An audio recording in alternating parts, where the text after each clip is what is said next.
বিদ্যুৎ রাখিব সচল। আমরা আসছি, দেখেন আমাদের বিদ্যুতের কাজকর্ম করতেছে লাইনম্যান নান্নু মিয়া। জীবনের ঝুঁকি নিয়ে কাজ করতেছে, শাটডাউন ছাড়াই কাজ করতেছে। হ্যাঁ, এলটি ফিউজের কাজ চলতেছে। এইভাবেই আমরা বিনা শাটডাউনে কাজ করি। কতটা ঝুঁকির মধ্যে আছি, ঝুঁকি পাতা সরকারের কাছে আমার প্রার্থনা জানাচ্ছি। মাননীয় প্রধানমন্ত্রী, হ্যাঁ, ডিজিটাল বাংলাদেশের রূপকার আমাদের মাননীয় প্রধানমন্ত্রী বিষয়টা দেখবেন। আমরা কতটা ঝুঁকির মধ্যে আছি। এখানে একটা লোকটা মারা যেতে পারতো, হয়তো মারা গেলে এই পরিবারটা কীভাবে নিঃস্ব হয়ে যেত। আমরা ঝুঁকি পাতা চাচ্ছি, বেশি কিছু না, আমরা 30% ঝুঁকি পাতা দেওয়ার জন্য আমার সরকারের কাছে বিনীত প্রার্থনা করছি। আমরা এইভাবে জীবনের ঝুঁকি নিয়ে আমরা যেখানে যারা মোবাইল টিমে আমরা এখানে কর্মব্যস্ত আছি, হ্যাঁ, তারা এইভাবে প্রতিনিয়ত ঝুঁকির মধ্যে থাকতে হয়। অথচ এলটিপিদের বেলায় তারা শাটডাউন দেয় না, গভর্নমেন্টটাকে নিষেধ আছে। আমরা শাটডাউন ছাড়া কাজ করতেছি। দেশবাসীকে জানাচ্ছি, বিশ্ববাসীকে জানাচ্ছি, একটা ঝুঁকির মধ্যে আমাদের বিদ্যুৎ উন্নয়ন বোর্ড ফেলে দিয়েছে। এখানে মানুষ মারা যাচ্ছে, অথচ কোনো ন্যায় বিচার পাচ্ছে না।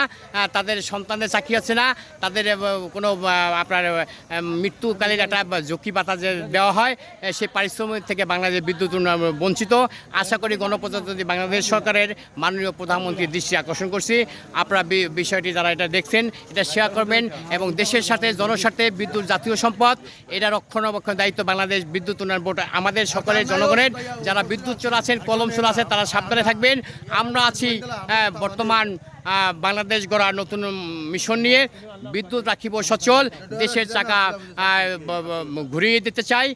দেশের বিকাশ সমস্যার সমাধান করতে পারে একমাত্র বিদ্যুৎ যাতে চলমান থাকে, তার ধারাবাহিকতায় আমরা বাংলাদেশ বিদ্যুৎ উন্নয়ন বোর্ড দিবারাত 24 ঘন্টা আমরা কাজ করে যাচ্ছি দেশের স্বার্থে, জনগণের সাথে। বাংলাদেশ বিদ্যুৎ উন্নয়ন বোর্ড হলো একটি দেশের চালিকা শক্তি। অতএব এই চালিকা শক্তিকে অগ্রগতি করার লক্ষ্যে আসুন আমরা বিদ্যুৎ উন্নয়ন বোর্ডে একটা ঝুঁকি পাতা আছি।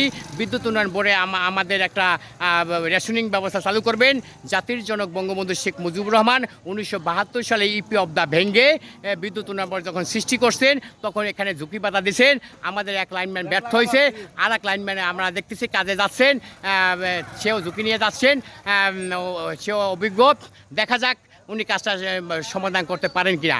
দেখেন আপনারা আবার সেই ফ্লাশিং হচ্ছে এবং সেই জীবনের ঝুঁকি নিয়ে আবার হচ্ছে। অত বাংলাদেশ বিদ্যুৎ উন্নয়ন বোর্ড নাকি নিষেধ আছে, তাকে শাটডাউন দেবে না। এখন এই অবস্থায় যদি কাজ করতে হয়, যে কোনো সময় এই লোকটা মারা যেতে পারে, তার লাইবিলিটি কি সরকার নেবে কিনা আমি সরকারের কাছে বিনীত প্রার্থনা চাচ্ছি, জনগণের কাছে ন্যায় বিচার চাচ্ছি। আমাদের জীবনের নিরাপত্তা কোথায়? আপনারা মনে করেন বিদ্যুৎ চলে গেলে আমরা কিভাবে কাজ করবো? চালু লাইনে কাজ করতে গেলে যে কোনো দুর্ঘটনা ঘটতে হয়। অর্থাৎ বিদ্যুতের পর সামান্য ঝুঁকি পাতাটা পর্যন্ত পাচ্ছে না। পুলিশের চাকরি করে ঝুঁকি পাতা আছে, সেনাবাহিনীতে ঝুঁকি পাতা আছে। অর্থাৎ বিদ্যুৎ উন্নয়ন বোর্ড একটা স্পর্শকাত প্রতিষ্ঠান, এই প্রতিষ্ঠানে কোনো ঝুঁকি পাতা দেওয়া হয় না। গণপ্রজাতন্ত্রী বাংলাদেশ সরকারের মাননীয় প্রধানমন্ত্রী জনাব তারেক রহমানের সুদৃষ্টি কামনা করছি, অবিলম্বে ঝুঁকি পাতা ব্যবস্থা করেন। বাংলাদেশ বিদ্যুৎ উন্নয়ন বোর্ডের চাকা সচল রাখলে বাংলাদেশ অগ্রগতি হবে, বেকার সমস্যার সমাধান হবে। বাংলাদেশে যে উন্নয়ন করে গেছেন বিগত সরকার, আপনি শুধু বিদ্যুতের সচল রাখলে দেশ এগিয়ে যাবে। এবং আপনার কাজ হচ্ছে আগামী দিনে মাটির তলদেশে যে সম্পদ আছে, প্রাকৃতিক সম্পদ যদি উত্তোলন করতে পারেন, এদেশে কোনো বেকার সমস্যা থাকবে না। আমরা কাজটা দেখতেছি, আমরা মোটামুটি শেষ পর্যায়ে। ধন্যবাদ যিনি কাজটা করছেন। আমরা এই পর্যায়ে এখান থেকে লাইভটা বিদায় নিচ্ছি। আপনারা যারা দেখছেন এরা আপনারা লাইভটা শেয়ার করে দিবেন এবং যারা গণপ্রজাতন্ত্রী বাংলাদেশ সরকারের কাছে যেন এই মেসেজটা পৌঁছে যায়, যাতে ঝুঁকি তারা পেতে পারে। বাংলাদেশ বিদ্যুৎ উন্নয়ন বোর্ড